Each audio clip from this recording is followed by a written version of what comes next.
વનિતા વિશ્વમાં આપ સૌનું હાર્દિક સ્વાગત કરું છું. પિંક ફિલ્મનું એક સુંદર ગીત જે તનવીર ગાઝીએ લખેલું છે એ ખૂબ ગમતું છે, આપણે સૌને સાંભળવું ગમશે.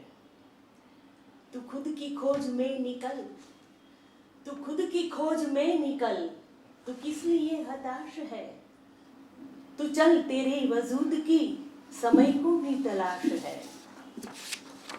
तू किस लिए हताश है, तू चल तेरे वजूद की समय को भी तलाश है, जला के भस्म कर उसे जो क्रूरता का जाल है, तू आरती की लौ नहीं, तू क्रोध की मशाल है, तू क्रोध की मशाल है, तू खुद की खोज में निकल, तू किस लिए हताश है, तू चल तेरे वजूद की समय को भी तलाश है, समय को भी तलाश है, चुनर उड़ा के ध्वज बना, चुनर उड़ा के ध्वज बना, गगन भी कंपाएगा, अगर तेरी चुनर गिरी, अगर तेरी चुनर गिरी, तो एक भूकंप आएगा, तो एक भूकंप आएगा, तू खुद की खोज में निकल, तू खुद की खोज में निकल, तू किस लिए हताश है, तू चल तेरे वजूद की समय को भी तलाश है, समय को भी तलाश है. તો દર્શક મિત્રો, આવા જ એક મહિલા જે જળાહળા પોતાનું અસ્તિત્વ કરતા વાડેજ આર્ટ્સ એન્ડ કોમર્સ કોલેજના અધ્યાપિકા અને સંસ્કૃત સાહિત્યના પ્રખર અભ્યાસુ એવા ડૉક્ટર પ્રચેતા પંડ્યાને આજે આપણે મળવાના છીએ કે જેઓ સુપ્રસિદ્ધ સંસ્કૃતજ્ઞ શાંતિકુમાર પંડ્યાના સુપુત્રી છે અને એટલે ઘરમાં આખું સંસ્કૃતનું અભ્યાસનું સાહિત્યનું જ વાતાવરણ હોવાથી એનામાં પણ એ બધું ઉતરીને આવ્યું હશે એ સ્વાભાવિક છે. ડૉક્ટર પ્રચેતા પંડ્યા એક ઉત્તમ વક્તા, નેતૃત્વ શક્તિ ધરાવતા એવા સાહિત્યિક અને સાંસ્કૃતિક કાર્યક્રમના આયોજક પણ છે અને સાંપ્રત સમસ્યા પર તેમનો બુલંદ અવાજ પડઘાયા કરે છે. તો ડૉક્ટર પ્રચેતા પંડ્યા, આપનું વનિતા વિશ્વમાં હું સ્વાગત કરું છું. નમસ્કાર. વનિતા વિશ્વના તમામ દર્શકોને પ્રચેતા પંડ્યાના નમસ્કાર છે. તો પ્રચેતાબેન શરૂ કરીએ આપણે? જરૂરથી. હા, આપ અધ્યાપન કાર્ય ક્યારથી કરો છો? હું 27 વર્ષથી આર.એચ. પટેલ આર્ટ્સ એન્ડ કોમર્સ કોલેજમાં સંસ્કૃત વિભાગમાં કાર્યરત છું. એટલે 27 વર્ષથી આમ સીધી રીતે અને અધ્યાપન તો કદાચ જન્મી છું ત્યારથી જ ચાલુ છે. હા, સંસ્કૃત વિષય જ તમે પસંદ કર્યો, તો એના માટેનું પ્રેરક બળ કયું રહ્યું? બહુ સ્વાભાવિક છે કે ઘરમાં પિતા સંસ્કૃત વિષયના જ્ઞાતા હોય, વ્યક્તિઓની અવર જવર જે વ્યક્તિઓની હોય એટલે સંસ્કૃત સાહિત્ય સતત કાને પડતું રહે. હું હંમેશા એવું કહેતી આવી છું કે હું મંડન મિશ્રના ઘરનો પોપટ છું. ક્યાં બાત! કારણ કે બીજા બધા વ્યક્તિઓ જ્યારે કૃતિઓથી પરિચય પણ ન પામ્યા હોય ત્યારે કૃતિઓના પાત્ર વિશે, એના સંકલન વિશે, એની ઐતિહાસિકતા વિશે, એના સાહિત્યિક દર્શન વિશે સતત કાને પડવાને કારણે એક શ્રવણ સંસ્કાર બહુ સારા ઉદ્ભવ્યા અને એને કારણે સાહિત્ય તરફનો રસ અને રુચિ પણ પ્રગટ્યા અને નક્કી કર્યું કે આર્ટ્સ ફેકલ્ટી સાથે આગળ વધવું છે. પિતા પોતે સંસ્કૃત સાહિત્યના હોવા છતાં ક્યારેય એવું કીધું નહોતું કે તમે સંસ્કૃત જ વિષય લો, તમને ગમતો વિષય લઈ શકો છો. પણ એક પ્રકારનો ખેંચાણ હતું, ભાષા ઉપરની થોડીક પકડ પણ હતી. એટલે એમ થયું કે આ ભાષા લઈને હું કામ કરીશ તો વધારે સારી રીતે હું આ કરી શકીશ. એટલે મેં સંસ્કૃત ભાષા સાથે આગળ વધવાનું વિચાર્યું. એટલે એનું પ્રેરક બળ તો મારા ઘરમાં જ છે, જે આજ દિન સુધી મને સતત પ્રેરતું રહ્યું છે. અને પ્રચેતાબેન, ભાષાની જે કોમ્પોનન્ટ્સ આપણે 4 જોઈએ તો એમાં listening is the first component, no? Because of listening we can get so many things. એટલે ઈ ઉતરીને આવે એ સ્વાભાવિક છે. બિલકુલ સાચી વાત છે. બિલકુલ. પીએચડી માં આપણે જે વિષય આપે પસંદ કર્યો એની કોઈ વાત તમે કરશો તો ગમશે? હા, ચોક્કસ. મારા પપ્પા ગુજરાત લેવલ પર અથવા તો એમ કહી શકાય કે બહુ જે નામાંકિત મહાભારતના મર્મજ્ઞ છે એ પૈકીના એક છે. સાવ સાચી. હા, એ પૈકીના એક છે. એટલે મહાભારત પરનું એમનું પોતાનું કામ એટલું બધું હતું અને એને કારણે સતત ઘરમાં નવા નવા પુસ્તકો આવે તો એ વાંચવાની પણ એક અભિલાષા રહેતી હતી. એ સંજોગોમાં મહાભારત આકર્ષક પણ બહુ લાગવા માંડ્યું. અને જ્યારે વિષય પસંદગીની આવી ત્યારે એક વણખેડાયેલો વિષય હતો. પપ્પાને ખ્યાલ આવ્યો કે મહાભારતના સાર કાવ્યો ઉપર કામ થયું જ નથી. રાધર જે બહુ જરૂરી કામ છે એ એટલા માટે જરૂરી છે કે જે આખું મહાભારત કોઈ પસાર થાય કે ન થાય, પણ મહાભારતના મૂળ કથાનક સાથે જો તંતોતંત ખબર પડે, કોઈને જાણ થાય, એટલા માટે આપણે ત્યાં સારમાં ભારતની એક પરંપરા શરૂ થઈ.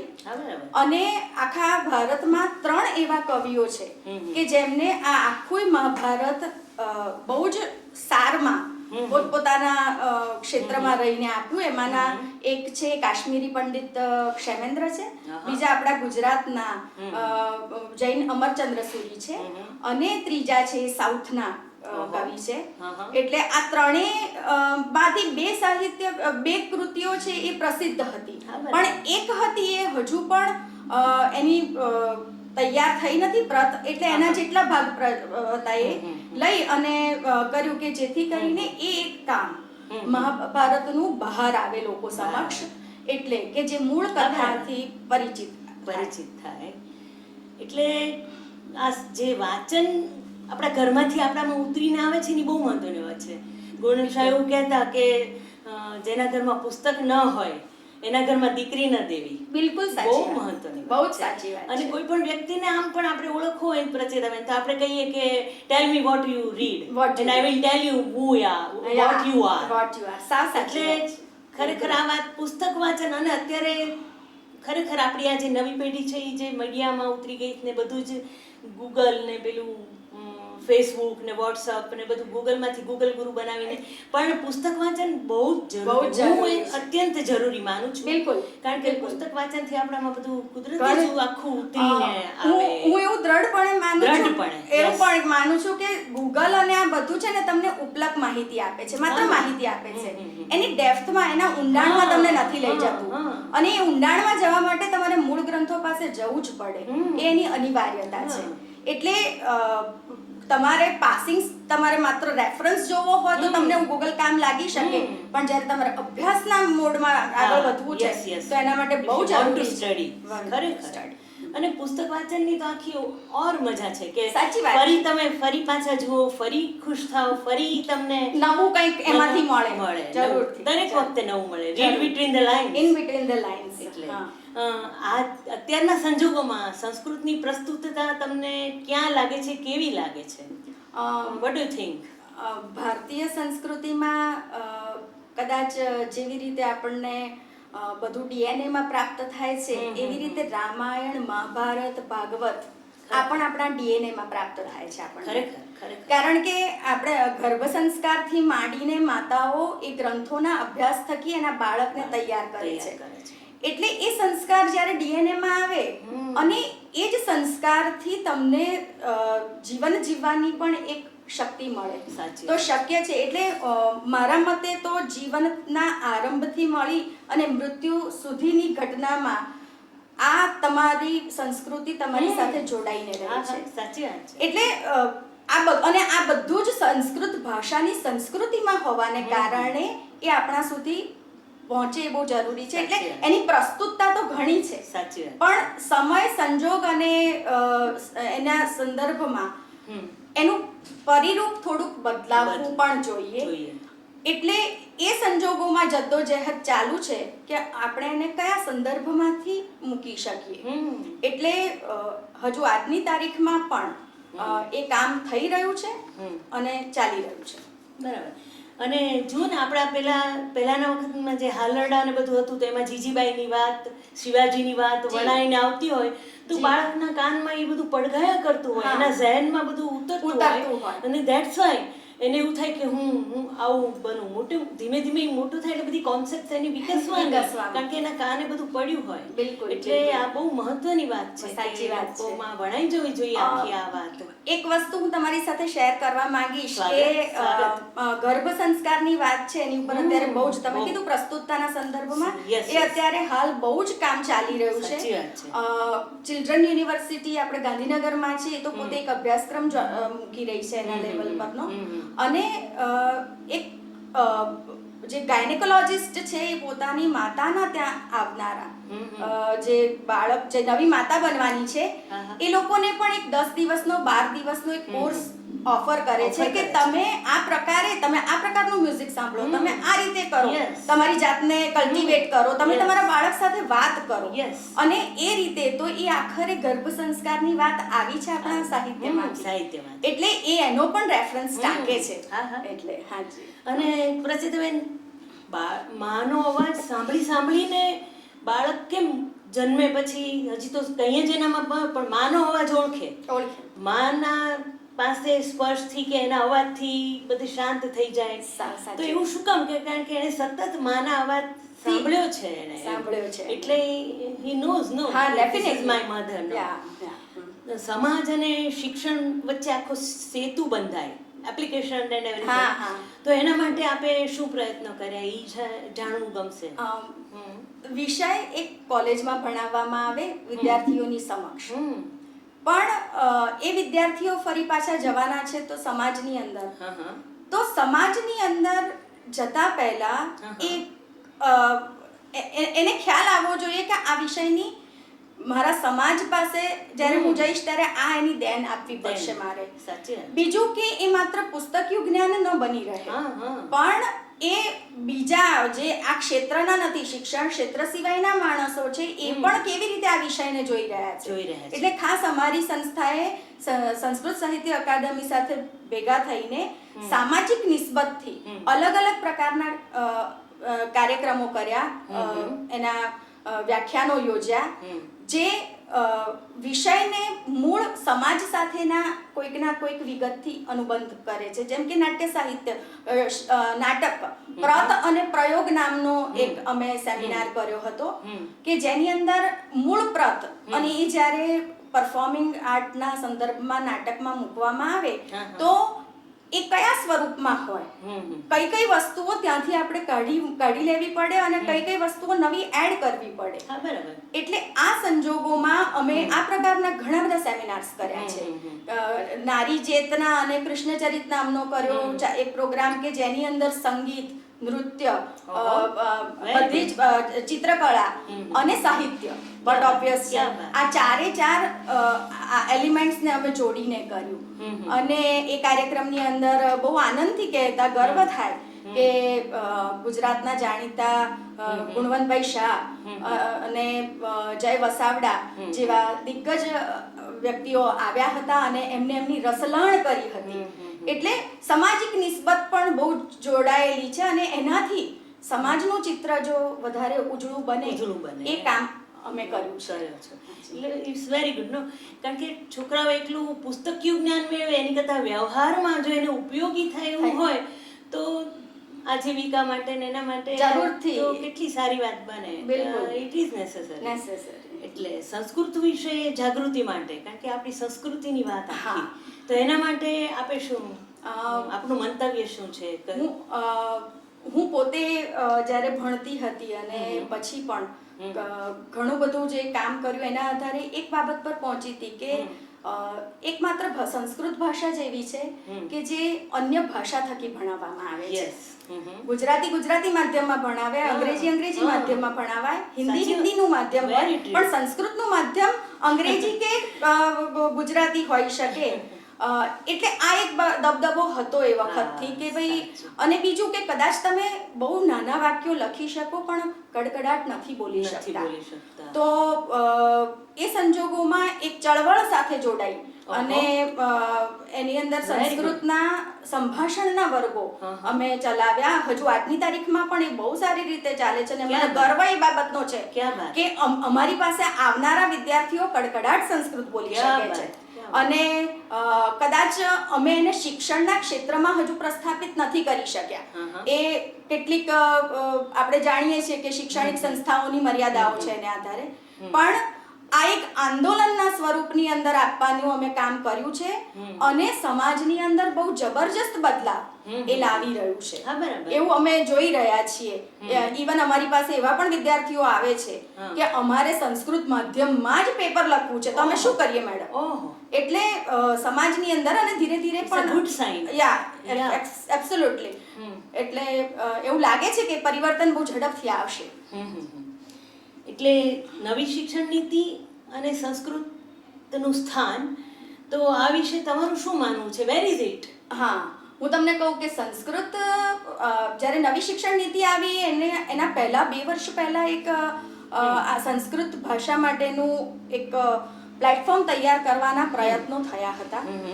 એ પ્લેટફોર્મ તૈયાર કરવાના સંદર્ભમાં અમે સંસ્કૃત સંભાષણ ને બધાના જુદા જુદા વર્કશોપ યોજ્યા હતા વગેરે કર્યું હતું. નવી શિક્ષણ નીતિની અંદર બધા જ બેરિયર્સ નીકળી જવાના છે. સાયન્સનો વિદ્યાર્થી પણ જો કોઈ ઓપ્ટ વિષય કરશે સંસ્કૃત તરીકે તો એ ભણી શકશે. એની માટે સંગીતનો વિદ્યાર્થી વાદ્ય એટલે મીન્સ પરફોર્મિંગ આર્ટ વાળો પણ વિષયને છે. એટલે તમારું ક્ષેત્ર તમે બધે જ હશો. સંસ્કૃત વિષય બધા જ રાખી શકશે. પણ એ સંજોગોમાં જવાબદારી સંસ્કૃતના અધ્યાપકોની અથવા તો એની અભ્યાસ સમિતિઓની એ સંદર્ભમાં હું જોઈ રહી છું કે તમારે એવા ઉમદા અભ્યાસક્રમો મૂકવા પડશે કે જેથી એ સંગીતના, એ નૃત્યના કે પછી એ સાયન્સમાંથી આવનારા વ્યક્તિને એનું પોતાનું કંઈક આપી શકે, એને કંઈક નવું મળે. સાહિત્ય તો છે આપણી પાસે, અત્યાર સુધી સાહિત્ય તો અમે ભણાવતા આવ્યા છીએ, પણ જ્યાં આયુર્વેદ છે, જ્યાં મેટોલોજી છે, જે મેટલની વસ્તુઓ સાથેનો, એ તમામ ક્ષેત્રો તરફ તમારે જવું પડશે. એન્જિનિયરિંગનું ક્ષેત્ર છે તમારે જવું પડશે, જે અત્યાર સુધી ખેડાયું નથી, તો હવે એને ખેડવું પડશે. એટલે આ એક ચેલેન્જની વસ્તુ બનશે સંસ્કૃતના અધ્યાપકો માટે કે એ જે તે ક્ષેત્ર તરફ આગળ વધે અને આપી શકે કંઈક. એટલે નવી શિક્ષણ નીતિમાં બધે જ છીએ એટલે જવાબદારી વધી પણ જાય છે અને નવા અભ્યાસક્રમો ઘડવાની અનિવાર્યતા પણ થાય છે. પ્રતિતાબેન, અત્યારે આખો જમાનો મીડિયા, ટેકનોલોજી, એ બધા વચ્ચે સંસ્કૃત સાહિત્ય અને આ સાંપ્રત પરિસ્થિતિમાં ઢાળવા ટ્રાન્ઝિશન આખું, how can it be possible? કઈ રીતે આપણે આખું લાગુ કરી શકીએ અને પેઢીને ગળે ઉતરે એવી રીતે આપણે કરી શકીએ? એના માટે તમે શું કહો છો? કેટલાક પ્રશ્નો છે ને શાશ્વત હોય છે, જેમ કે ગરીબી છે, ભૂખમરો છે, ગણિકા વ્યવસાય છે, અથવા તો રાજકીય ખટપટ છે.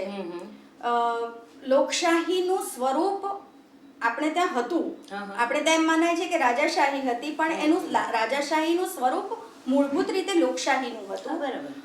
એ સંજોગોની અંદર જ્યારે આપણે સાંપ્રત સ્થિતિના સંદર્ભની વાત કરતા હોઈએ ત્યારે મહાભારત અને રામાયણ પાસે જઈને વિદુર નીતિ બતાવવી પડશે.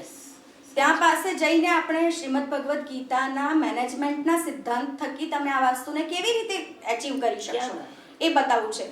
એટલે આ એક સભ્યતા હતી, આ એક સંસ્કૃતિ હતી. તે સમયની વાત ભલે હોય પણ એ એટલી બધી શાશ્વત છે કે એને તમારે બીજો એની અંદરથી તમે દરેકે દરેક બાબતોને મૂકી શકશો. એટલે ટુ ટીચિંગ સ્ટુડન્ટ્સ ઓર અ સોસાયટી આપણે એ વસ્તુ કહેવી પડશે કે ત્યારે પણ હતું ને અત્યારે પણ છે જ. નજરિયો બદલવાની જરૂર છે. અને બીજું કે આટલા સમયથી જે લિટરેચર ટક્યું છે, 5000 વર્ષ સુધી જે ટક્યું છે, જે મૌખિક પરંપરા દ્વારા ટક્યું છે, હું એવો દાવો કરી જ ન શકું કે હું એની રક્ષક છું. ઉલટું એને મને રક્ષણ પ્રોવાઈડ કર્યું છે, એને મને છે. એ સંજોગોની અંદર સાહિત્યને જુદા જુદા ફોર્મેટમાં લઈ જવું પડશે. ખાસ કરીને નાટ્ય સાહિત્ય છે એને તમારે નવા પરિપ્રેક્ષમાં જોવું પડશે. હા, બરાબર. હું ઉદાહરણ શુદ્રકનું આપવા માંગીશ સ્વાગત. કે શુદ્રકનું મૃચ્છકટિકમ છે એના ઉપર આધારિત ઉત્સવ નામની ફિલ્મ બની. બહુ સુંદર. તો એ ઉત્સવ નામની ફિલ્મનો આધાર એ છે, પણ માત્ર ને માત્ર ત્યાં એ વાત નથી, માત્ર એ કથા નથી. એ પછી જ્યારે આપણે આઝાદીની ચળવળના સંદર્ભમાં આવીએ છીએ તો આપણે ત્યાં અહીંયા આગળ શર્વિલક લખાય છે ગુજરાતની અંદર. તો એ શર્વિલક એ આખું એક ક્રાંતિનું નાટક જેનો નાયક એ સાવ કથામાં જુદો છે અને અહીંયા જુદો છે. એટલે શર્વિલકને એ આપણે જોઈ શકીએ છીએ. અને ત્રીજું, થોડાક સમય પછી આપણને હસમુખ બારાડી એક ગણિકા જોઈએ આપે છે. તો એ વખતે રાજનીતિનો સંદર્ભ એ ટાંકે છે. એટલે એક જ કથાનકના અલગ અલગ પરિપ્રેક્ષમાં તમારે એને મૂકી આપવું પડશે અને એ જોવાની શક્તિ પણ તમારે સમાજને આપવી પડશે, કેળવવી પડશે. એટલે નાટ્ય માધ્યમ એક એવું છે કે જે તમને બધાની સાથે બહુ સારી રીતે સાંકળી શકશે. ખાસ કરીને ભરતના રસસૂત્રના સંદર્ભમાં કહીશ કે નાટ્ય પરંપરા બે જ હતી, એક ગ્રીક પરંપરા હતી અને એક ભરતની નાટ્યશાસ્ત્રની હતી. ભારતીય નાટકો જે પણ રચાય સાહિત્યના, ગુજરાતી, અંગ્રેજી, હિન્દી, કોઈ પણ સાહિત્યના, પણ એનું મૂલ્યાંકન ભારતીય તત્વજ્ઞાન પ્રમાણે જ થવું જોઈએ. એને વેસ્ટર્ન ફિલોસોફી સાથે તમે સાંકળો, સારી વસ્તુ છે, એ કમ્પેરેટિવ લિટરેચરના સંદર્ભમાં બહુ જરૂરી છે. પણ જ્યારે હું મારા ચશ્માથી માપું ને ત્યારે જે મને સાચું મૂલ્યાંકન મળે એ એક હકીકત છે.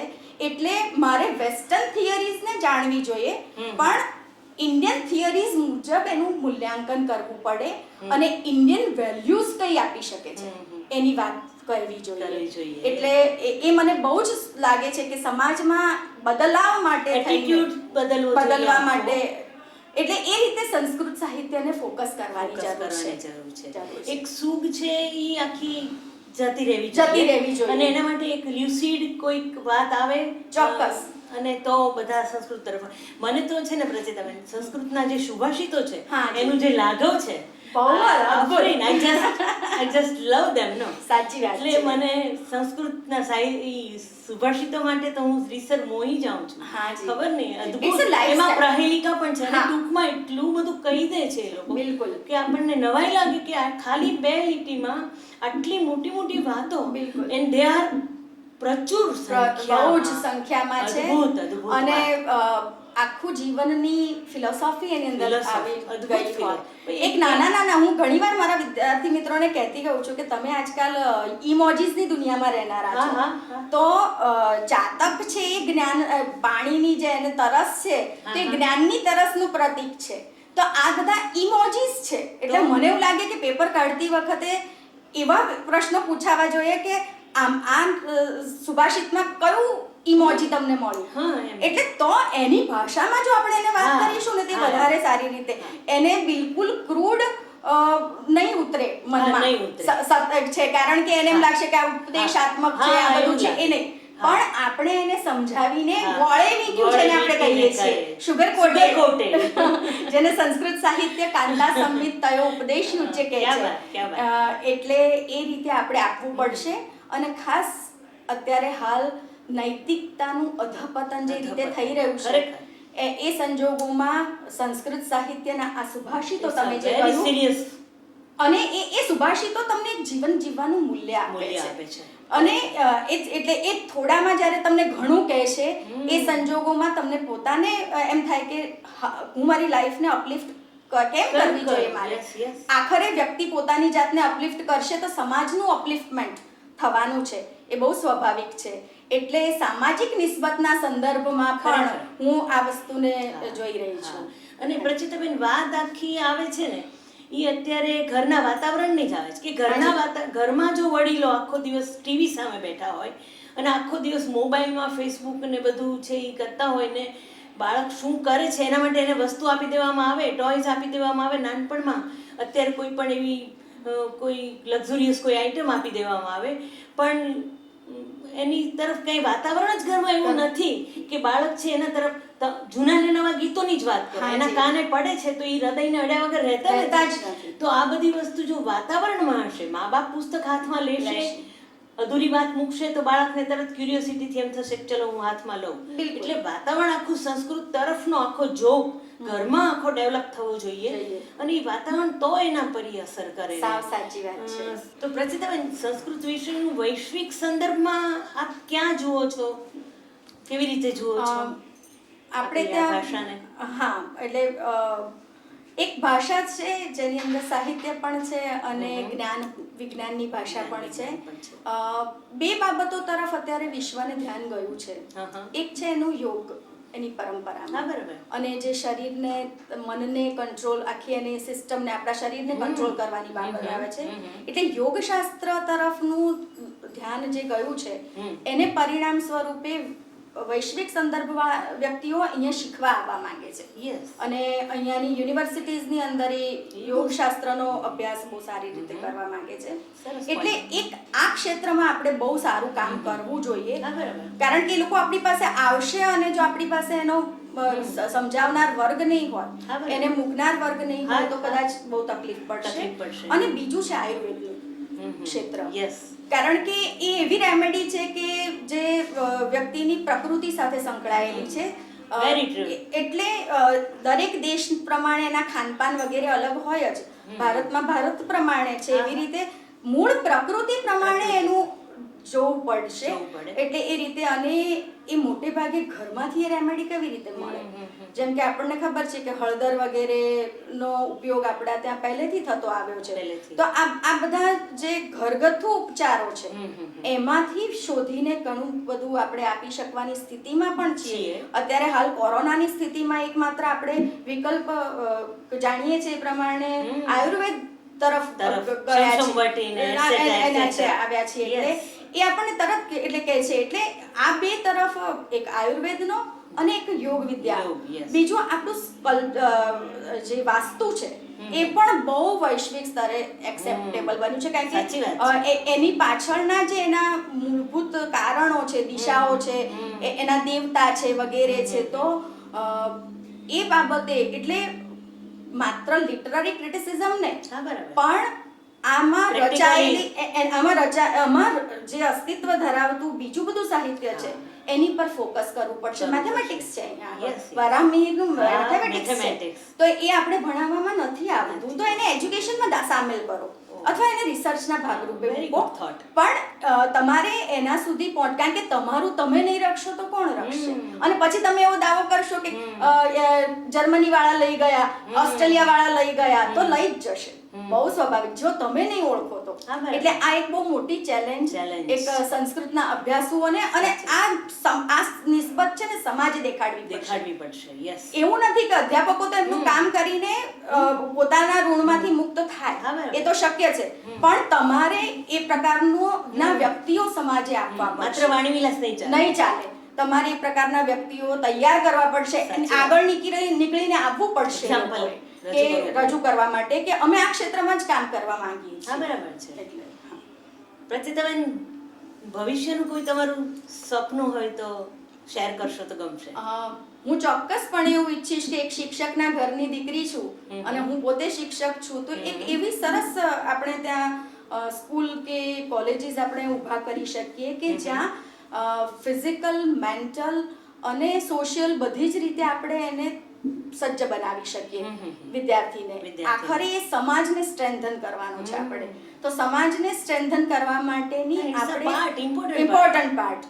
અને એ વખતે આપણો બૌદ્ધિક ક્ષમતા જેટલી સારી હોવી જોઈએ એટલી ફિઝિકલ ક્ષમતા પણ સારી હોવી જોઈએ. અને બીજું કે કુટુંબને જો એ એકઠું કરીને રાખી શકશે તો એ સમાજને પણ એકઠો કરીને રાખી શકશે. આ એક નિસ્બતની વાત. એટલે મારે જે આગળ કામ કરવું છે એમાં એ પણ મારું શિક્ષણનું ક્ષેત્ર હશે, કારણ કે મેં જ્યાં આગળ ખેડાણ થોડું ઘણું કર્યું છે તો ત્યાં આગળ, અને બહુ સારી એવી પ્રજા આ દેશને મળે એ તરફનો ઝુકાવ હશે. અને દર્શક મિત્રોને છેલ્લે કંઈક ટૂંકમાં સંદેશ આપવો હોય તો આપ શું આપશો? એક જ વાત કહીશ કે સમાજને કશુંક આપવાની સ્થિતિમાં હોઈએ એવા સંસારનું નિર્માણ કરતા રહીએ. મારા સિસ્ટર પ્રચિતાબેન માટે વિશેષમાં તો એટલું જ કહી શકું કે બહુ નાનપણથી એની સાહિત્ય પ્રીતિ અને અમારા ઘરના સંસ્કાર કે જે એને સંસ્કૃત સાહિત્યમાં આગળ લઈ જવા માટે પ્રેરક બળ પૂરું પાડ્યું. અને એનામાં જે કહેવાય ને ભારોભાર નેતૃત્વ શક્તિ, એક એનો એ ચોક્કસ એક બહુ મોટો ગુણ એનામાં કે એને she is absolutely self made person. I tell you, એને જે હતું ને એને એમ હતું બહુ નાનપણથી કે એક પિતાનો વારસો તો હું જ જાળવીશ. અમે 3 ભાઈ બહેનોમાં એનું સૌથી પહેલું એનું એ બાબત એ હતી કે મારું સંસ્કૃત સાહિત્ય સાથે એને જીન્સમાં આખી બાબત તો મળેલી જ, પણ એના માટે જેને કહીએ ને ગુજરાતી ભાષામાં તત્પર, એ પહેલેથી જ તત્પર હતી કે હું જઈશ તો સાહિત્ય સાથે જ આગળ, અને વિશેષમાં સંસ્કૃત સાહિત્ય જ એનો વિશેષ પહેલો પ્રેમ. અને એ નાનપણથી એનામાં એક બાબત અમને જે બહુ જ ગમતી અમારા આખા સમગ્ર કુટુંબને, કે she is a absolute self made person. એને ક્યારેક કોઈ બાબતો અમારે ચીંધવી ના પડે, એની જાતે કરી જ લે. અને ઇવન ત્યાં સુધી કરીએ કે મને હજુ યાદ છે કે અમે લોકો તો, હું બહુ નાનો, પણ એ બેન્કિંગના કામ એ 7મા કે 8મા ધોરણમાં હતી ત્યારથી કરવા માંડેલી, જે અમારા માટે પપ્પા મમ્મી માટે પણ બહુ એ લાગતું હતું કે ઓ આ છોકરી આટલી નાની ઉંમરમાં પણ આ પ્રકારના કામ કરી શકે. જે વખતે તો conventional banking was very tough thing, કે કેશ વિથડ્રોલ કરવી, ચેક ડિપોઝિટ કરવા, એ ઘણા મોટા માણસોને પણ ના ફાવે. એવા વખતે પણ એટલે she is a very self starter, અને she I mean learn so fast. એટલે મારું એવું માનવું છે કે એ એનામાં જે અમુક પ્રકારની શક્તિઓ હતી એ નેચરલી ઇનહરન્ટ હતી, અને એણે સમય જતાં એ બહુ સરસ રીતે બહાર આવી, અને એણે she takes up this she wants to be academician, અને she is through with that. એટલે મને એવું લાગે છે કે એનામાં જે બાબત હતી એ એણે બહુ સારી રીતે ચરિતાર્થ કરી. એટલે આઈ મસ્ટ ટેલ યુ કે she is I mean person with a difference. એનું ખાસ પ્રકારનું એક અલગ વ્યક્તિત્વ, અને એ વ્યક્તિત્વને એણે છાજે એવા જ જીવનમાં સરસ ક્ષેત્ર પસંદ કર્યું, અને શી ઇઝ સક્સેસફુલ. એ અત્યારે હાલ સાહિત્ય સાથે સંકળાયેલી છે. She is a very good academician, અને we are proud of a definitely. તો પ્રચેતાબેન, આપ અમારા વનિતા વિશ્વમાં આવ્યા અને આટલી સરસ રીતે બધી સંસ્કૃતની જે વાત કરી, અને સમાજમાં આખો એટીટ્યૂડ બદલાવવો જોઈએ, કુટુંબમાં આખું વાતાવરણ ભેગું થઈ જઈએ, અને જે તમે સંદેશની વાત કરી ખૂબ ગમી, અને આપનું સપનું છે એ જલ્દી સરસ રીતે સાકાર થાય, અને એને માટે અમે અભિનંદન આપીએ છીએ દર્શક મિત્રો તરફથી. આપનો વનિતા વિશ્વ તરફથી ખૂબ ખૂબ આભાર. વનિતા વિશ્વના તમામ દર્શકોનો, રક્ષાબેન આપનો અને તમામ વ્યક્તિઓનો હું આભાર વ્યક્ત કરું છું. સમાજને બદલવાની સ્થિતિમાં આપણે સૌએ સાથે મળીને પ્રયાસ કરવાનો છે. Very true. અંતમાં અનિલ જોશીનું એક ગીત ગાવું મને ગમશે દર્શક મિત્રો, તો સાંભળો. જીણા જીણા રે આંખેથી અમને ચાળિયા, જીણા જીણા રે આંખેથી અમને ચાળિયા, કાયા લૂંટ થઈને ઉડી માયા, તોય હજુ ના છૂટી ડંકે સૂની વેડીના સુના જાળિયા, જીણા જીણા રે આંખેથી અમને ચાળિયા, જીણા જીણા રે આંખેથી અમને ચાળિયા. સૂની મેળીને જોઈ પૂછશો ના કોઈ કે અવસરિયા કેમ નથી આવતા. સૂની મેળીને જોઈ પૂછશો ના કોઈ કે અવસરિયા કેમ નથી આવતા. પાંદડે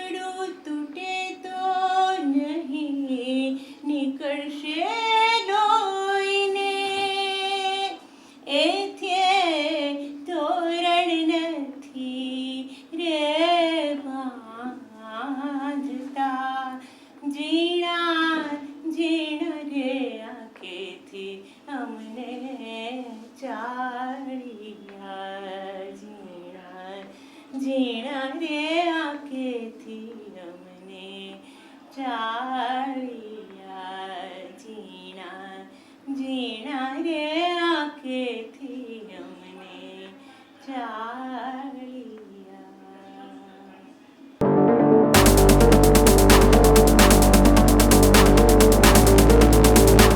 અવનવી માહિતી મેળવવા અમારી ચેનલને સબસ્ક્રાઇબ કરો અને બાજુમાં આપેલ બેલ આઇકન પર ક્લિક કરો.